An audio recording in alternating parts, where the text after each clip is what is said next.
What's up, guys? In today's video, we're going to be adding Camber to the Altima.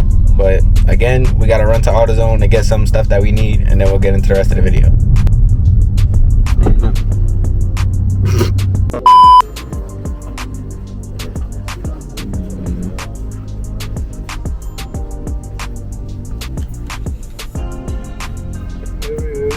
$17, just in case.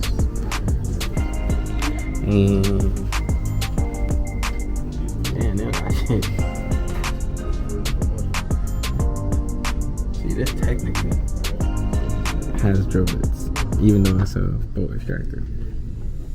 What is that? This is the cone I have.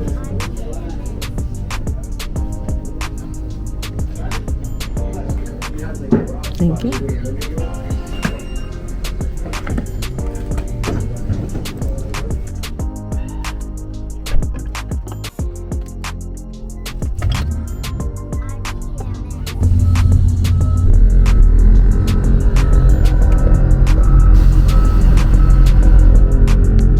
So, to get more camber, I guess the budget-friendly way is to drill a hole or make this wider, which is called slotting, and then pushing the knuckle further in.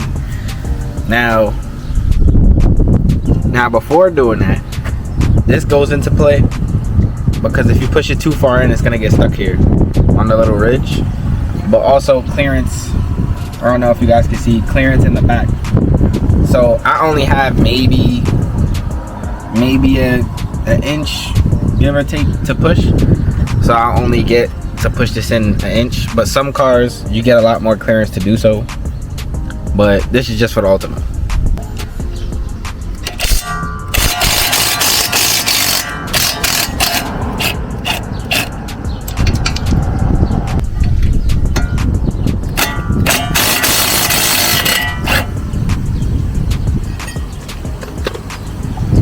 Oh well.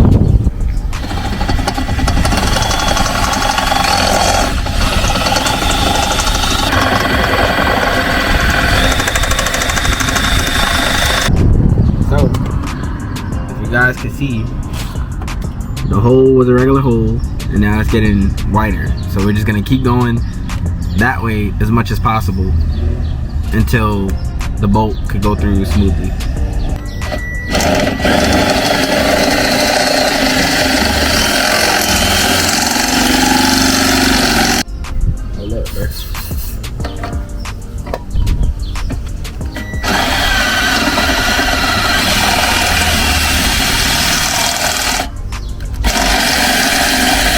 We got to here now, so it's almost aligned, but you know, obviously you can see that it's not aligned. But if you want, you just take the bolt.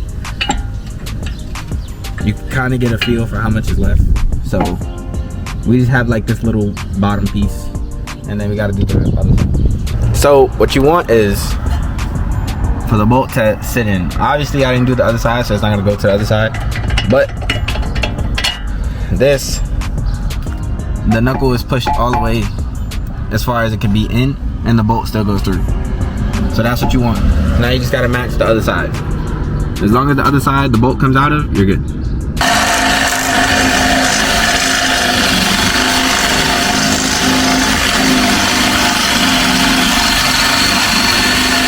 Be careful, wear glasses, wear gloves.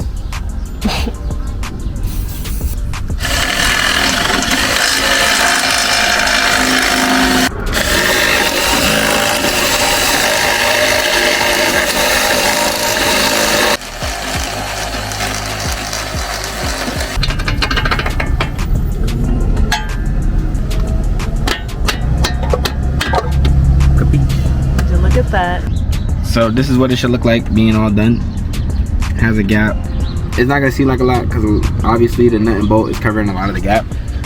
But we're gonna put the wheel on and see how much camber it gave. My alignment is about to be shot. Again? Shut your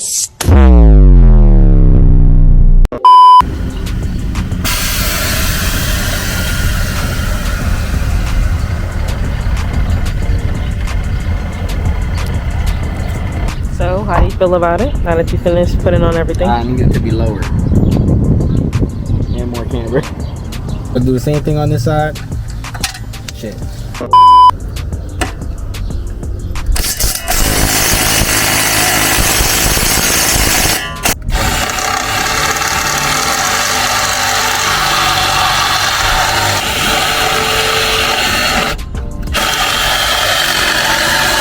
Mirroring what I did on the other side to this side. It ain't gonna be perfect down to the decimal, but it'll be around the same ballpark. All right, we're all done, and I'm gonna air out and see how much camber it gave.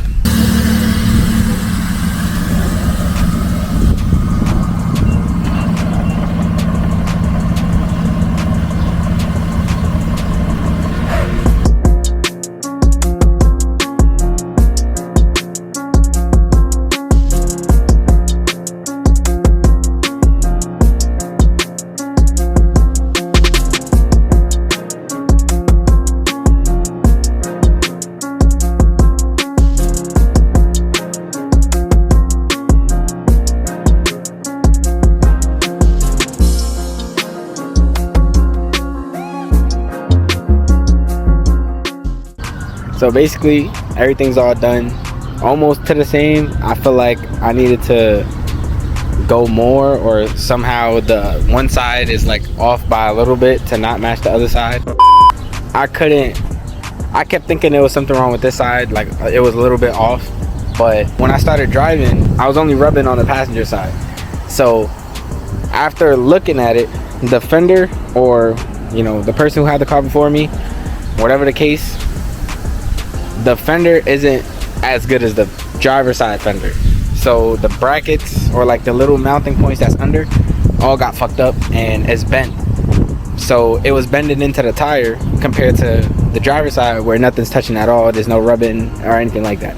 So I'll show you guys what that looks like, and hopefully your guys' fenders aren't like mine. If you're gonna do this to your cars, you know, just have a backup plan if anything gets fucked up. But if you are gonna do it, some cars are different. Some you'll get more camber, some you won't get any. Some it'll just be like mine where it's minimal, but it'll give you some clearance, give you like, you know, it could be as little as maybe like half a degree of more camber compared to, like, I know some cars can go up to like 3 degrees more of camber. So do as you please, follow my video or not. It's just a cheaper way to get a little bit more camber as of now, and I'll see you guys in the next video.